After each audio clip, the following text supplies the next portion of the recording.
I had to be here. There was no other place in the world that I could be at this moment. Please welcome returning guest, Olga Mahler. I can't just sit here and complain and cry. I just need to do something. So I'm blind, and I imagine being there in Ukraine under bomb shelling as a blind person. Helping the blind and visually impaired refugees from Ukraine receive accommodations for long-term shelter. She arrived by herself. She has even no cane on her. She was pretty much just passed on from one person to another. So my parents are both completely blind. They live in Kharkiv. It's non-stop bombing and shelling, and yet they're afraid to go. They're saying, we will not make the journey to Poland. We will die here. I'm not saying, we are able to help hundreds, but those few families that we are and will help, that still matters, because every life matters. Every single life matters. The fundraiser is Help Us Shelter Ukraine is going. We've been able to raise about $4,000. It's significant help. And without further ado, reporting live from Warsaw, Poland, please welcome Olga Mahler. We hope you enjoy. I feel incredible gratitude to all those people who are helping. And then at the same time, I feel so angry at people who caused this. Because why do those poor people had to leave everything behind? And now they're begging for the, space on the floor and the bowl of soup. It just life are just destroyed, just absolutely. It's just unfair, unfair. Welcome to Blind Abilities. I'm Jeff Thompson, and today we have a special cast, a special caller coming in from Poland, originally from Ukraine, coming in from Austria to Poland there because of all what's happening. And please welcome Olga Mahler. Olga, thank you so much for taking the time and for doing what you're doing. Thank you. I had to be here. There was no other place in the world that I could be at this moment, because I feel very, very passionate about what's happening right now in Ukraine and Poland as a consequence of people fleeing from Ukraine to the neighboring countries. And you were born in Ukraine. Well, I was actually born in Russia. If you tried speaking Ukrainian to me, I would be able to understand you, but I wouldn't be able to really say much. So I consider myself Ukrainian, but if you start really digging, I'm Russian. Just grew up in Ukraine. But,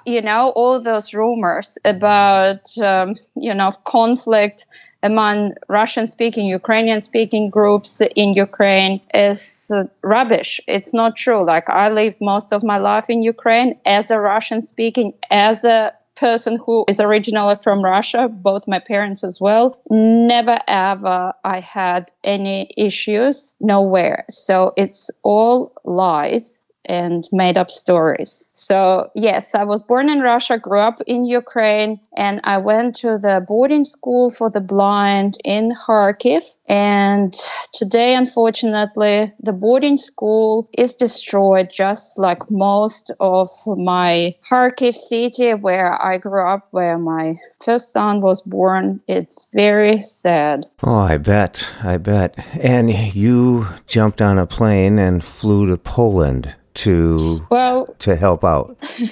That's pretty much how it happened. The war was, I wouldn't be able to say a complete surprise, because the whole world saw it coming with the Russian troops building up on Ukrainian border. But the surprise was that Putin straight away attacked Kyiv, the capital of Ukraine. This is something personally I didn't expect. And then the magnitude of the war was clear. He was going for the whole country, and then he made his statements, and it was clear it would be a very horrible war. And the first few days, in a complete state of shock. I was just glued to TV, to Facebook.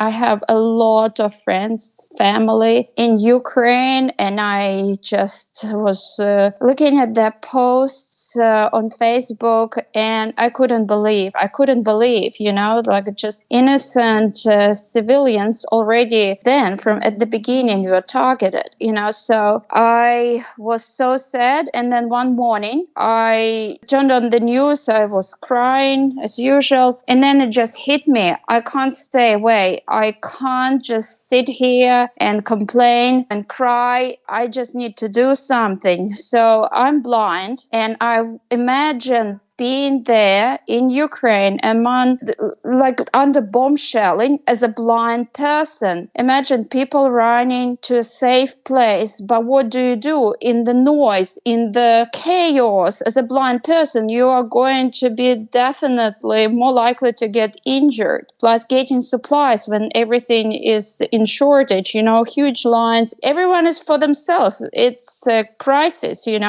And so once I saw that there were so many people fleeing Ukraine, sleeping on the floor, lying in the freezing cold, I said to my husband, look, we have to go there and help out with refugees. If I was sighted, if I didn't have children, I would have done more. I would have taken a gun and I would have joined Ukrainian forces. In fact, I had a lot of trouble holding my Australian husband and my 15-year-old son back from doing exactly that. I said to my husband, you have no right. You have a 5-year-old son. You can't do that. So I guess coming to Poland to help for Ukrainian refugees was a compromise. And I wouldn't say it felt safe to do that, because unfortunately I feel we are on the brink of the World War III. It can happen anytime, and Poland is just way too close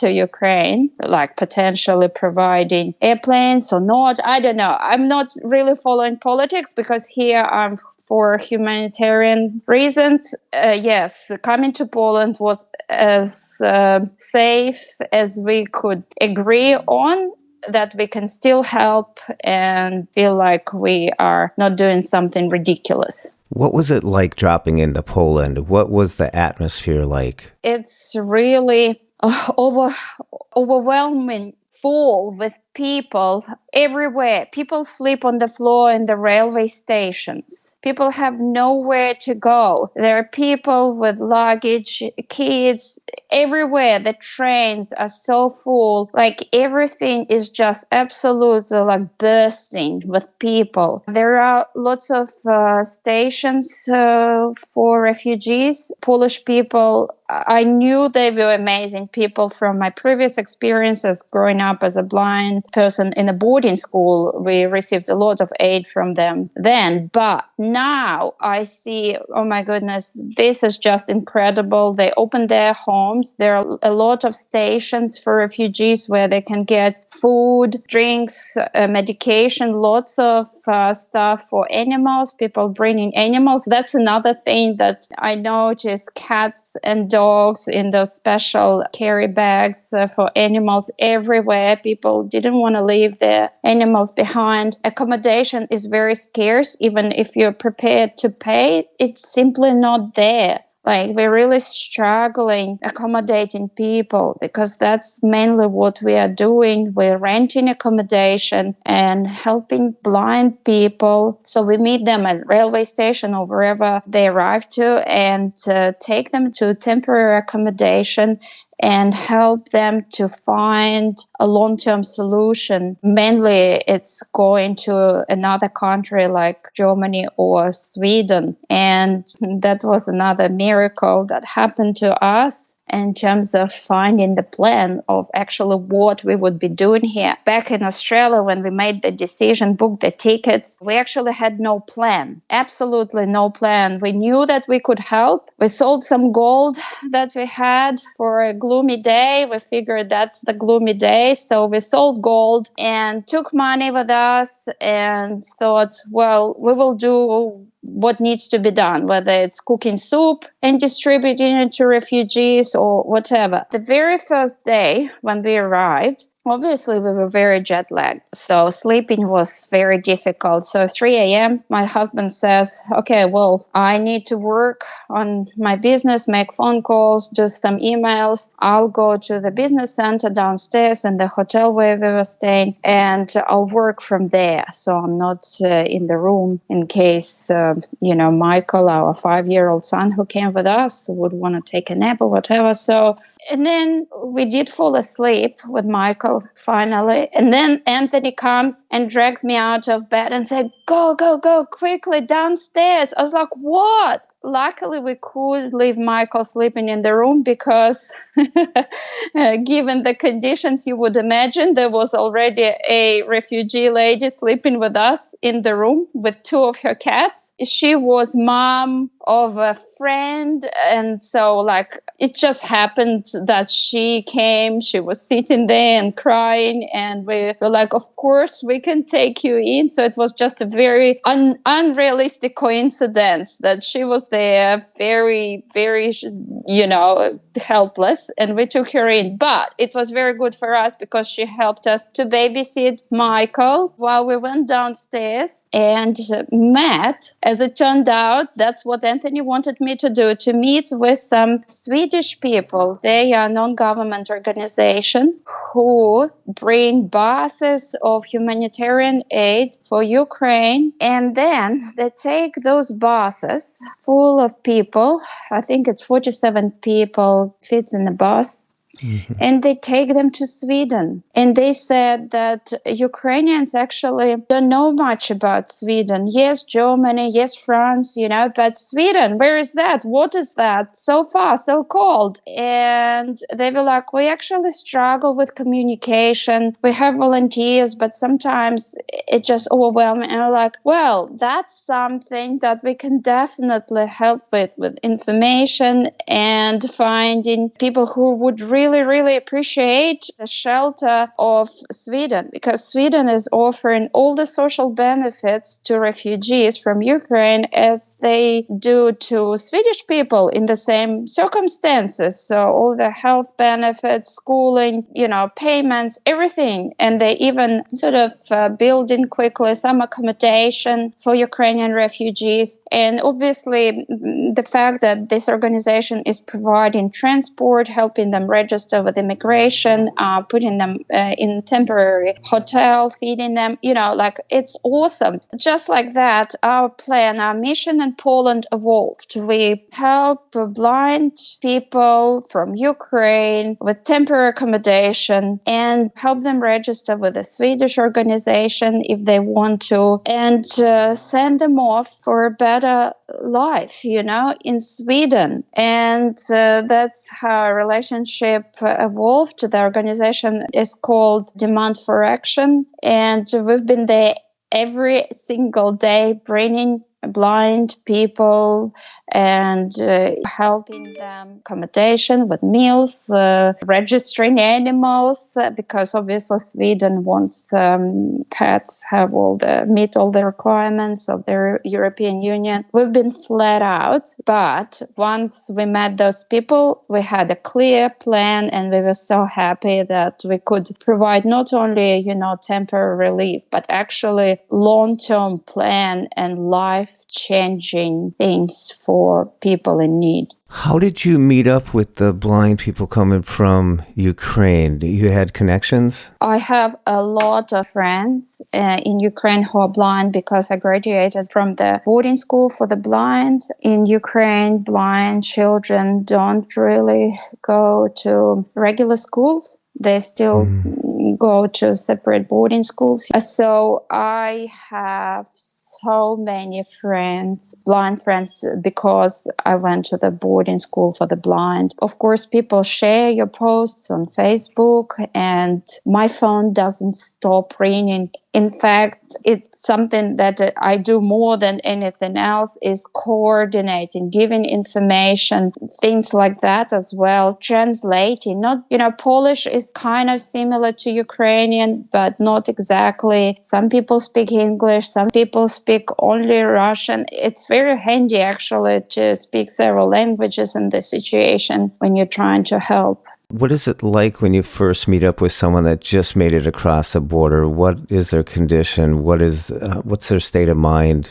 First of all, they are extremely fatigued because it takes several days to travel from, let's say, Kharkiv has been one of the most severely impacted cities. A lot of refugees actually come from there. Normally, a trip from Kharkiv to Lviv, that is on the border with Poland, only takes about 20 hours or something. It would take people like 3 days until they make it to Poland, because trains constantly have to be stopped for safety reasons, because there is bomb shelling, there is shooting. And so trains have to wait. Then when you come to the border, because obviously on Ukrainian side, they have to check everyone's documents to make sure men who could be serving in the army are not leaving the country. So blind men, even though they can't serve in the army, they still have to be checked very thoroughly, have special, the relevant documents. So everyone gets checked very thoroughly. So there is a really long backlog of people just trying to cross the border. And then once people cross Ukrainian border, they still have to go through control on the Polish side. And then once they arrive to Poland, they need to change transport. There are lots of volunteers who direct people, and yet trains are full. So like to make to Warsaw, that's another big journey for people. So that lady who we took in the first day with 2 cats, she said she waited for 8 hours in the cold, in the snow, because she was just so overwhelmed. Like she was worried to move away from the platform where she knew her train to Warsaw would be coming, that she just was standing there freezing. So first you see in people, they're just fatigued, extremely fatigued. And another thing I didn't mention, not only that it takes forever to travel to the border, through the border, the trains that evacuate people are so full. So if normally the space that is designed for 4 people, at the moment it's 15 to 18 people in that space. Imagine, instead of 4, 18. And a lot of children, so babies are lying on the floor because moms just can't hold them for 20, 30 hours in their arms. And lots of people are standing, and then there is luggage. So people just put their babies on bags, on the floor, like wherever, on some sort of towels, right on the floor. It's very hard to change nappies. Kids start crying because it's hot. They're in those dirty nappies, diapers, like it's incredible.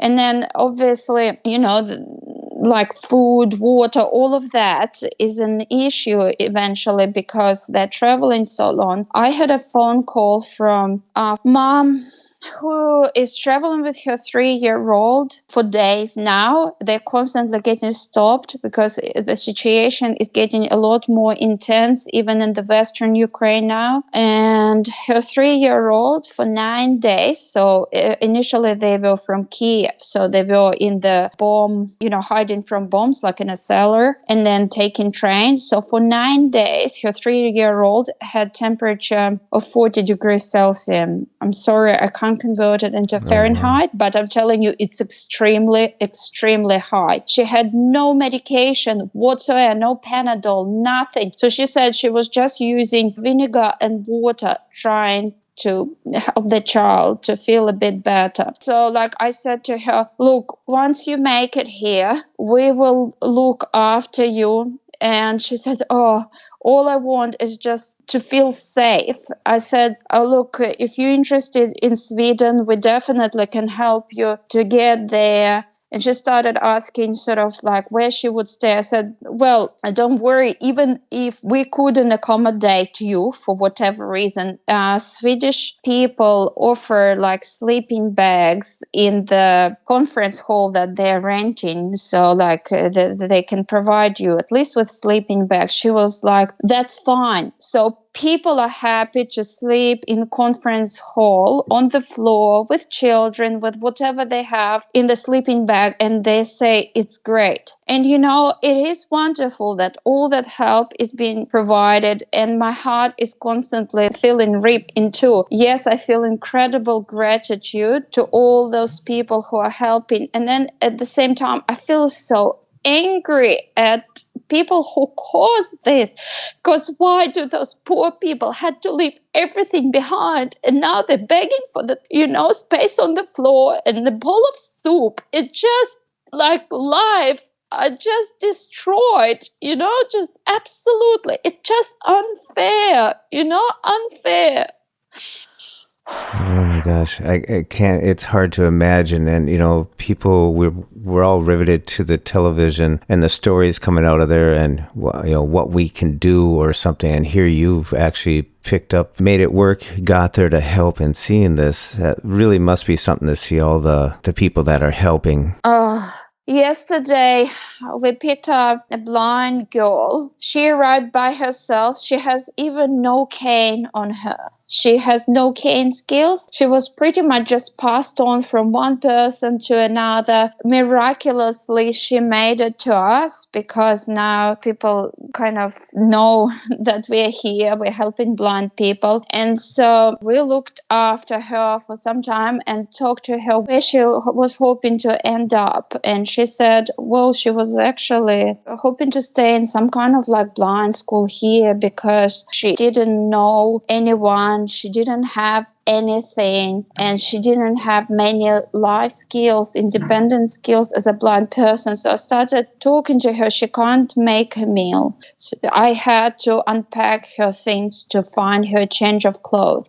And I was like, well, what am I to do with this girl now? She's 22. I think she has also some sort of minor mental disabilities, as well as being blind, and comes from like very difficult social background, like mom alcoholic, that sort of stuff. So I was like, what am I to do with this girl? I can't just send her to Sweden. No one will look after her there. I can't send her to a gym full of, like 100 people sleeping on the floor. I need to find a really, really good caring place for her. And so I developed by now some contacts in Poland, and I started calling them, and it was an absolute miracle. So we had a phone call from one of the Polish, well, call them friends, volunteers, colleagues, I don't know what they are. We're all like family here now. And she said, look, I found just the place for this girl. And so we take her there.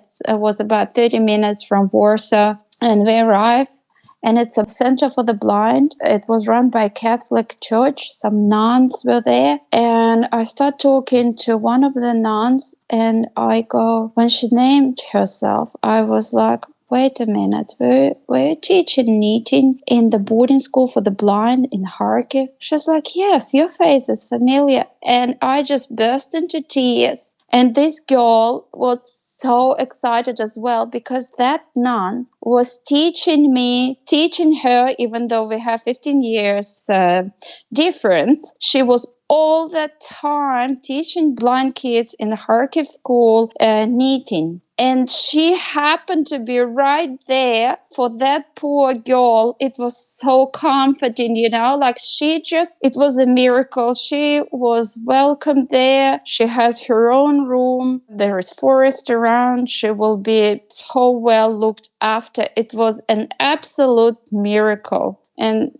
there are so many miracles like that, like you see around. You wouldn't be able to do as much if you were away from here. Sometimes all it is just offering your shoulder to cry. People cry a lot here, like they're scared. They're scared. And, like they want to go back. That's the horrible thing. It's not like they're happy to leave the country and think, woohoo, now we can travel the world. All those wealthier countries will take us in. No, they don't want that. Like no one wants that. I sent my nephew to Australia. Australia is actually very greedy. They just offering tourist visas. They're saying, oh, Ukrainians don't need long-term solutions. They will be soon able to go back. Right, Kharkiv is flattened. There is no city left. Anyway, so I sent my nephew to Australia, pretty much forced him to go because he was like, no, I have my home here. I have my friends here. I work here. I can't go. I don't want to go. It's tragic. It's absolutely tragic. People are completely robbed. They're just robbed of their destiny, of their lives.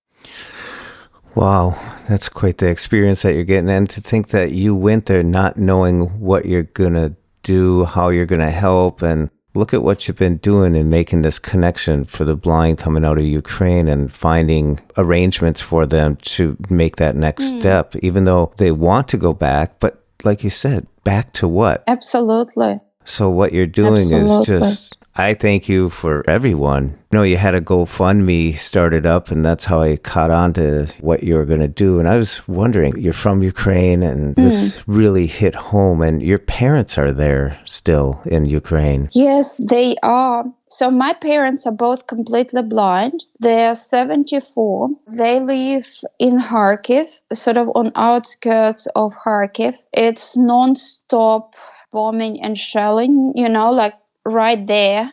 And yet they're afraid to go. They're saying, we will not make it through Ukraine. We will not make the journey to Poland. We will die here. It takes them sometimes 3 days to find a loaf of bread. It's just not there. And I was trying to convince them in every possible way. I said to them, even if you just make it to Western Ukraine, I found through these nuns, a Catholic, it's not monastery, a convent, where they would take you in. I found a volunteer who takes people with special needs out of Kharkiv. No, they are just afraid. And yet they're very depressed and scared. It's not like they're saying, oh, that's fine. No, they understand the severity of the situation, but they just lost all the hope. They feel very depressed, and my heart is aching for them, but I don't know what to do. I can't go in there and physically take them out. Yeah, it's just hard. When was the last time you talked to your parents? Oh, yesterday. I don't know. It's just so sad. I just try to focus on what I can do here. And I feel like, okay, I help these people here and someone will help them over there. And, it actually is true. So their neighbor, because it's kind of like countryside, he has pigs. So he killed a pig and he shared meat with them. It's very generous in war, it's very, very nice. Like you said, the chaos that is going on, the bombing and all the shrapnel that's all around for a blind person to navigate, to try to get out. It just seems there's got to be people that are helping them navigate to get out, to get to the train, to get to the station, yes, people have blindness skills and all that, but this is not a typical environment. There are a lot of volunteers, and yet it's still hard. For example, today we sent a family of visually impaired people to Sweden from Kharkiv, and we were talking a lot what it was like for them living there. And they said they just chose not to leave their apartment for all those safety reasons and just did their best to find safe spot in their little apartment in the bathroom, away from all the windows. They felt safer like that. But is it safer? Not sure. Like they said that several times it was so close because there was also aviation bombing, not just missiles, but airplanes just bombing the houses, apartment blocks, schools, hospitals, everything right there. They said that they didn't dare even to step out. They just waited in their apartment. And I've talked to other people with disabilities and they said the same thing. They just didn't want to go anywhere for safety reasons. They didn't feel like they could make it. But yes, there are volunteers. There is even delivery of food and water and medication to vulnerable people. So it's definitely happening. People are risking their lives getting around the city and trying to provide people in need with food and water and everything. I guess another thing that I heard from people who did make it here, visually impaired people, that's sort of talking about them feeling unsafe. Not only that they don't feel safe to go to somewhere to hide, but also arriving to a foreign country. Okay, they're thinking, okay, we will get volunteers to take us to Poland and further on. But then what? We don't speak the language. We don't get those visual clues that obviously sighted people have. And what? And so those people who we helped, they said, you know what, once we heard that you were here because we know you and we understand that you understand what we're going through, we had that courage to actually come, to get out of that hell, and knew that on this side of the border, you would be here looking after us. So that was good enough reason for me to come, to give people hope that they would be looked after. I'm not saying, we are able to help hundreds, but those few families that we are and will help, that still matters, because every life matters. Every single life matters. You're part of the change. You're part of the help that's there. You're making yourself available. That's you never imagined you would be doing this. No, I never imagined the world would be doing this. It's unprecedented in 21st century with all the Geneva Conventions, everything. What is happening is just unbelievable. It like when I follow the news, I feel it's some kind of fantasy. It's not true. It can't be true. And you're surrounded by it right now. Absolutely. It's the grief, the pain. It's just everywhere. It's everywhere. Those little children, and it shouldn't be happening. It just can't be happening. And another thing that people really worried about, sure, mom and children got out, but, they worry about their husbands, their brothers, fathers, there's this also happening, they worry about the families. It's just really, really painful for people. We can only imagine, and you're right there. It seems so strange that Russian-speaking, Ukrainian-speaking, it's almost like families are pitted against each other, possibly because of your vicinity to each other. The truth is that lots of Russian soldiers don't want to fight. They drain their tanks from the petrol and basically, okay, we can't go, just abandon the equipment. They understand that it's insane. There was a footage of a Russian soldier covering a Ukrainian girl from shooting or whatever it was. The only person who needs it and wants it is Putin. That's the only one.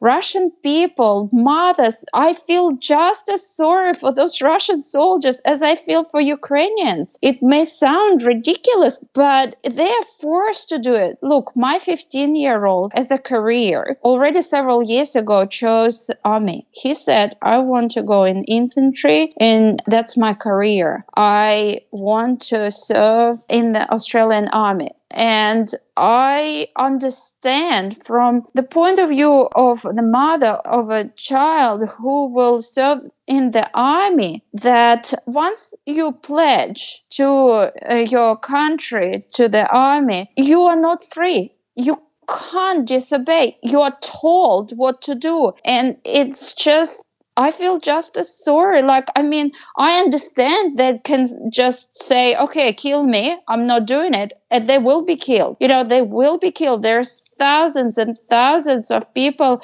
getting 15 years imprisonment for just peacefully protesting on the street. Children in Russia are getting arrested for bringing flowers to Ukrainian embassy. It's... the Russian people hate it as much as Ukrainians do. They just can't really do much about it. When I was leaving for Poland, I had Russian friends from Russia who live in Australia. They were calling me and weeping, like they were saying, they were very, very sympathetic. So it's all made up. It's not cousin against cousin willingly. They are forced to do that because Putin is worse than Stalin. He has nothing human within him. He is prepared to destroy his own people to achieve his personal goals and ambitions. And it's all selfish, and he has no morals. So he is killing both Ukrainians just as much as his own people. The politics of this can go very deep, but what you're doing for humanitarian, the needs that you're helping, I just want to send a big thank you to you, your husband, and your son. He's there. Absolutely. He's doing it. Oh, yeah. He's keeping the babysitter entertained, the refugee babysitter. Yesterday, he was actually helping to make sandwiches at the Blind Center for dinner. So he was very, very helpful. And then when we were leaving that Ukrainian girl in the Blind Center, he gave her a hug and said, "I hope you love your new home." Oh, it was so sweet to watch that. Does he like cats? He loves cats. He's very happy that people bring cats. Yeah, so he plays with cats. Lots of cat opportunities for him. Yeah. When I saw your post about the fundraiser, that made me dig in, and then I had to contact you and find out when you're landing in Poland. So is that still open? The fundraiser is. Help Us Shelter Ukraine is going, and we've been able to raise about 4,000 Australian dollars. It's significant help. Mm-hmm. It's great that people sympathize, that people are happy to donate. It's wonderful. I mean, what you said about a bowl of soup and a sandwich, you probably never thought that much of it before, but today it's a lot. Oh, yeah. Yeah, absolutely. Just anything that you can do to help. We brought from Australia a suitcase, a large suitcase, 30 kilos weight of medical supplies and equipment. My husband said, "Oh, what a great way to retire as a doctor." So he just donated everything that he had, and yesterday we actually brought it to the center where the refugees, and the Polish doctor was extremely grateful for all those medical supplies. And we got in touch with another center that is sheltering 85 people all in one big room, and they said we just simply ran out of food. Four cans of some sort of beans or whatever they had left. So they're writing us a list of things they need. That's hygiene products, diapers, food. We already found like a mini bus, so we're going to load us with things and take it to them. There is a lot of help being provided, but because the magnitude is so unimaginable, I think it's 2.5 million refugees in such a short time. Even though the whole world is trying to help, it's just very, very hard to provide enough for such quantity of people. It's overwhelming, but definitely the whole world is helping. It's beautiful to see. It's actually very beautiful to see. Such amazing stuff you're doing. Just unfathomable from a perspective sitting here, just imagining what it can be like. And, you walked in and you just took charge and can do, and doing what you're doing. So I want to thank you from everybody. Like I said earlier on, everyone thinks, what can they do? And here you are doing it. So if people want to contribute, I'll put a link in the show notes. Thank you. That would be lovely. Thank you. Olga, I know you're tired, you're busy, you're probably overwhelmed a little bit. Thank you to you and your husband for what you're doing for everybody there and being that connection for the blind coming from Ukraine, giving them hope and the courage to make that trip. Oh, thank you for passing on the information. People need to hear it. People really need to hear what's actually happening. Thank you. The whole world is helping. It's beautiful to see. It's actually very beautiful to see.